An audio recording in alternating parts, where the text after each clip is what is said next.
ప్రైజలడందరికీ ఈరోజు న్యాయాధిపతుల గ్రంథంలో నుండి కొన్ని ఆసక్తికరమైనటువంటి విషయాలు చర్చించుకుందాము. న్యాయాధిపతులు ఎంతమంది, అలాగే వారి పేర్లకు గల అర్థాలేంటి అనేది ఈరోజు ఈ వీడియో ద్వారా నేర్చుకుందాము. అసలు దేవుడు న్యాయాధిపతులను ఎన్నుకోవడానికి గల కారణం ఏంటి? మొదటిగా ఇశ్రాయేలును నడిపించింది మోషే గారి చేతనే. మోషే గారు మరణించిన తర్వాత ఈ బాధ్యత యెహోషువకు అప్పగించడం జరిగింది. యెహోషువ కూడా మరణించిన తర్వాత ఇశ్రాయేలు కానానీయులతోనూ, పెరిజ్జీయులతోనూ, ఎఫ్రాయిములతోనూ, ఫిలిష్తీయులతోనూ, మోయాబీయులతోనూ ఇలా చాలామందితో యుద్ధం చేసే పరిస్థితి ఏర్పడెను. అయినను దేవుడు ఎక్కడ కూడా ఇశ్రాయేలును హతము చేయకుండా, వారి యొక్క శత్రువుల చేతికి అప్పగించకుండా ఇశ్రాయేలును బలపరిచి వారి యొక్క శత్రువులను ఇశ్రాయేలు చేతికి అప్పగించెను. అయితే ఇలా యెహోషువ మరణించిన తర్వాత ఇశ్రాయేలుకు దారి చూపేవారు కానీ, గైడెన్స్ ఇచ్చేవాళ్ళు కానీ ఎవరూ లేరు. ఇలా ఇశ్రాయేలు యెహోషువ మరణించిన తర్వాత దేవుడు చేసిన అద్భుత కార్యములను మరచి వారు పాపము చేయసాగిరి. దేవుడు కానానీయులకు నడిపించిన తర్వాత ఇశ్రాయేలుకు ఒక నిబంధన చేస్తాడు. అది ఏంటంటే, ఆ దేశపు వారితో నిబంధన చేసుకునకూడదు, వారి యొక్క బలిపీఠములను విరగగొట్టి వారికి సాగిలపడి మ్రొక్కకూడదు అని ఆజ్ఞ ఇస్తాడు. కానీ ఇశ్రాయేలు ప్రజలు దేవుని మాటను వినకపోయిరి. దేవుడు చేసిన కార్యములను మరిచి విగ్రహారాధన చేస్తూ ఉండెను. అయితే యెహోషువ బ్రతికి ఉన్న దినములలో అతనితో నడిచిన చాలామంది పెద్దలు దేవుని మార్గంలో నడిచినప్పటికీ ఆ కాలములో దేవుణ్ణి ఎరిగినటువంటి ఒక కొత్త తరము పుట్టెను. వారికి యెహోవా చేసిన కార్యములు కానీ, ఇశ్రాయేలు కొరకు దేవుడు ఎంతటి అద్భుత కార్యములు చేశాడన్న విషయము కానీ వారికి తెలియక వారు దేవుణ్ణి సేవింపక బయలు దేవతలను పూజించడము, ఇతర దేవతలను సేవించడము, అలాగే వారికి నచ్చినట్టుగాను వారి యొక్క ఇష్టానుసారంగా నడుచుకొనుచు పాపము చేయసాగిరి. ఇలా పాపము చేయుచు దేవునికి కోపము పుట్టించెను.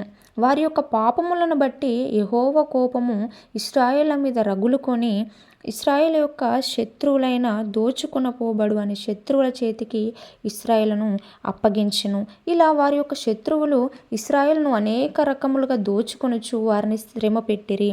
ఇలా ఇశ్రాయేలు శ్రమ పడుతూ అప్పుడు పశ్చాత్తాపంతో దేవునికి మొరపెట్టెను. అప్పుడు దేవుడు ఇశ్రాయేలును దోచుకొనపోబడే శత్రువుల చేతిలో నుండి రక్షించుట కొరకు న్యాయాధిపతులను ఎన్నుకోవడం జరిగింది. ఇశ్రాయేలు యొక్క మొట్టమొదటి రక్షకునిగా ఓత్నీయేలును న్యాయాధిపతిగా ఎన్నుకోవడం జరిగింది. ఓత్నీయేలు అనే పేరుకు గల అర్థము దేవుని సింహము. న్యాయాధిపతులు 3వ అధ్యాయం 9 నుండి 11 వచనంలో మనం చూడవచ్చు. ఓత్నీయేలు ద్వారా ఇశ్రాయేలు 40 సంవత్సరములు నెమ్మది పొందెను. ఇంకా రెండవదిగా యెహూదు 2వ న్యాయాధిపతిగా ఇశ్రాయేళ్ల మీద ఎన్నుకోవడం జరిగింది. యెహూదు పేరుకు గల అర్థము ఐక్యత. యెహూదు ఎడమ చేతి పనిగలవాడు. న్యాయాధిపతి 3వ అధ్యాయము 15 నుండి 29 వచనాలు. ఇతని ద్వారా 80 సంవత్సరములు ఇశ్రాయేలు నెమ్మది పొందెను. ఆ తర్వాత షగ్మరు 3వ న్యాయాధిపతి. షగ్మరు అనే పేరుకు గల అర్థము పొందినవాడు. న్యాయాధిపతులు 3వ అధ్యాయము 30వ వచనము, అలాగే 4వ అధ్యాయము 1వ వచనము. ఇంకా 4వదిగా దెబోరా ఇశ్రాయేలు మీద 4వ న్యాయాధిపతిగా ఎన్నుకోవడం జరిగింది. దెబోరా అనే పేరుకు గల అర్థము తేనెటీగ. న్యాయాధిపతులు 4వ అధ్యాయము 4వ వచనము, అలాగే 5వ అధ్యాయం 31వ వచనము. ఆ తర్వాత గిద్యోను ఇశ్రాయేళ్ల మీద న్యాయాధిపతిగా ఎన్నుకోవడం జరిగింది. గిద్యోను అనగా పడద్రోయువాడు. న్యాయాధిపతులు 6వ అధ్యాయము 36వ వచనము. దేవుడు ఇశ్రాయేలును రక్షించుటకు ఇంతమంది న్యాయాధిపతులను రక్షకులుగా ఏర్పరిచినప్పటికీ ఎక్కడ కూడా ఇశ్రాయేలు దేవునికి సాగిలపడలేదు. అలాగే మరలా 6వ న్యాయాధిపతిగా అబీమెలెకును ఎన్నుకోవడం జరిగింది. అబీమెలెకు అనే పేరుకు గల అర్థము రాజుకు తండ్రి. న్యాయాధిపతులు 9వ అధ్యాయము 22వ వచనము. ఆ తరువాత 7వ న్యాయాధిపతిగా తోలాను రక్షకునిగా ఎన్నుకోవడం జరిగింది. తోల అనే పేరుకు గల అర్థము ఎర్ర రంగు పురుగు. న్యాయాధిపతులు 10వ అధ్యాయము 1, 2 వచనములు. ఆ తర్వాత 8వ న్యాయాధిపతిగా యాయీరును ఎన్నుకోవడం జరిగింది. యాయీరు అనే పేరుకు గల అర్థము వెలిగించువాడు. న్యాయాధిపతులు 10వ అధ్యాయము 3 నుండి 5 వచనములు. ఆ తర్వాత 9వదిగా యొఫ్తాను ఇశ్రాయేళ్ల మీద రక్షకునిగా ఎన్నుకోవడం జరిగింది. యొఫ్తా అనే పేరుకు గల అర్థము తెరచువాడు. న్యాయాధిపతులు 12వ అధ్యాయము 7వ వచనము. ఆ తర్వాత 10వ న్యాయాధిపతిగా ఇబ్సాను ఎన్నుకోవడం జరిగింది. ఇబ్సాను అనే పేరుకు గల అర్థము సువాసన గలది. న్యాయాధిపతులు 12వ అధ్యాయము 8 నుండి 10 వచనములు. ఆ తర్వాత 11వ న్యాయాధిపతిగా ఏలోను ఎన్నుకోవడం జరిగింది. ఏలోను అనే పేరుకు గల అర్థము సింధూర వృక్షము. న్యాయాధిపతులు 12వ అధ్యాయము 11 నుండి 12 వచనంలో ఇతని గురించి చూడవచ్చు.